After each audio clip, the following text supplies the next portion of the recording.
أعوذ بالله من الشيطان الرجيم بسم الله الرحمن الرحيم লক্ষ কোটি শুকরিয়া জ্ঞাপন করছি আল্লাহ পাকের শাহী দরবারে যে আল্লাহ পাক রব্বুল আলামিন দীর্ঘ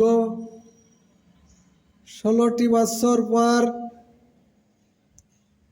আমাদেরকে 5ই আগস্টে স্বাধীনতা ও সার্বভৌমত্ব নতুন করে আমরা ফিরে পেয়েছি। কথা বলার স্বাধীনতা পেয়েছি এবং নিজেদের মতো আমরা রাজনীতি করার সুযোগ পেয়েছি। এই কারণে আল্লাহ পাকের শাহী দরবারে একটু শুকরিয়া আদায় করি, সবাই বলি আলহামদুলিল্লাহ। আজকে আমি আপনাদের সম্মুখে এমন একটি আলোচনা করব যে আলোচনাটা আমাদের বাংলাদেশের নাগরিক হিসাবে প্রত্যেকটা লোকের জানা দরকার। আমাদের দেশ বর্তমান কোন দিকে ধাবিত হচ্ছে এবং কোন পর্যায়ে আছে। আমরা কি মূলত সেই স্বাধীনতার পর সেই সার্বভৌমত্বকে ঠিকমতো রক্ষা করতে পারবো কিনা, এই ব্যাপারে আমাদের খুব একটা প্রশ্নবিদ্ধ অবস্থায় আমরা আছি। দেশ যে কোন দিকে যাচ্ছে এখন,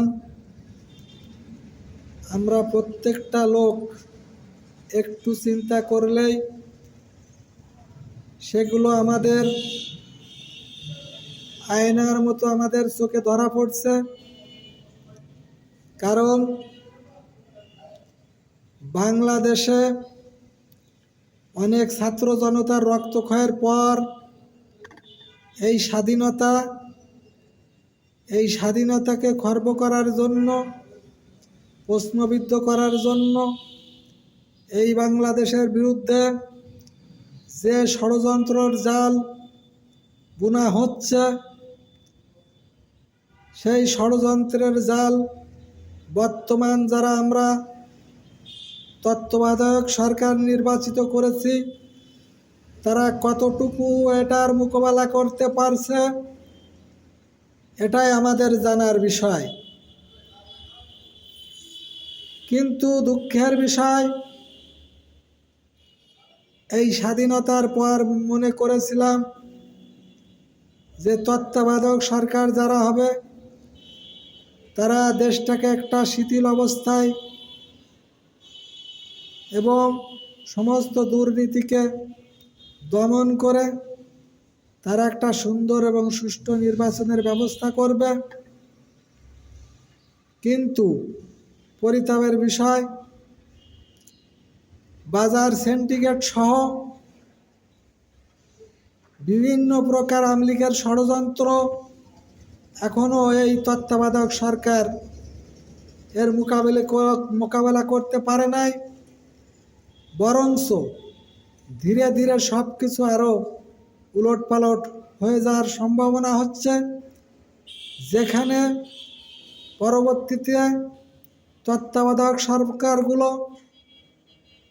ঘোষণা করা হচ্ছে তারাও কিন্তু প্রশ্নবিদ্ধ এবং বিভিন্ন প্রকার এই আওয়ামী লীগ যে ষড়যন্ত্রকারীরা এখনও রঙ্গে রঙ্গে তারা যেভাবেই বাংলাদেশের বিভিন্ন জায়গায় মিশে আছে, এখনও বাংলাদেশের সরকার, তত্ত্বাবধায়ক সরকার সেটাকে দূরীভূত করতে পারে নাই।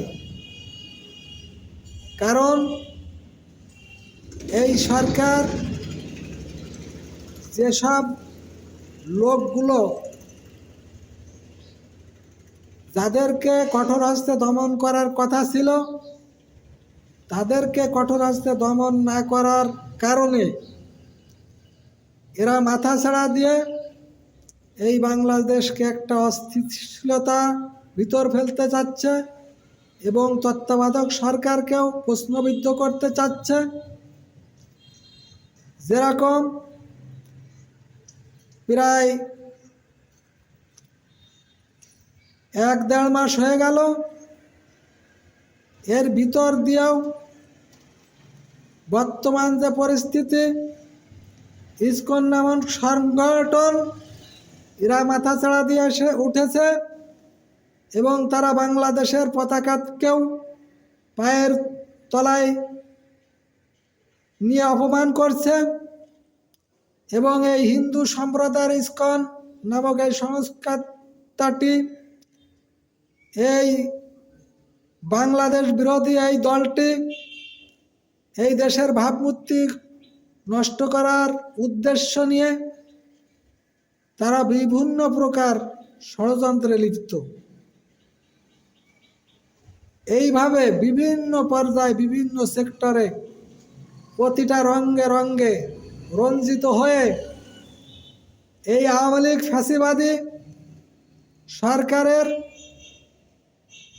যে ঢালপালারা আবার চাড়া দিয়ে ওঠার চেষ্টা করছে, এইগুলোকে যদি কঠোর হস্তে এই তত্ত্বাবধায়ক সরকারগুলো দমন না করতে পারে, তাহলে অবশ্যই তারা প্রশ্নবিদ্ধ হবে এবং বাংলাদেশের প্রেক্ষাপটে তারা সুষ্ঠু নির্বাচন দিতেও ব্যর্থ হবে এবং সামনের দিনগুলো তাদের জন্য ভয়াবহ হয়ে যাবে। আমি দেখছি দিন যত যাচ্ছে তত দেশের বিরুদ্ধে ষড়যন্ত্র বেশি হচ্ছে এবং অপকর্ম, অশ্লীল কাজ এবং আজ মুসলমান সংখ্যা গরিষ্ঠ হওয়ার পরও সংখ্যালঘিষ্ঠ হিন্দু সম্প্রদায় মুসলমানকে আক্রমণ করে হত্যা করছে। এত বড় সাহস কোথায় পাচ্ছে, কে দিচ্ছে? এগুলো তদন্ত করে বর্তমান তত্ত্বাবধায়ক সরকারকে কঠোর হস্তে দমন করতে হবে।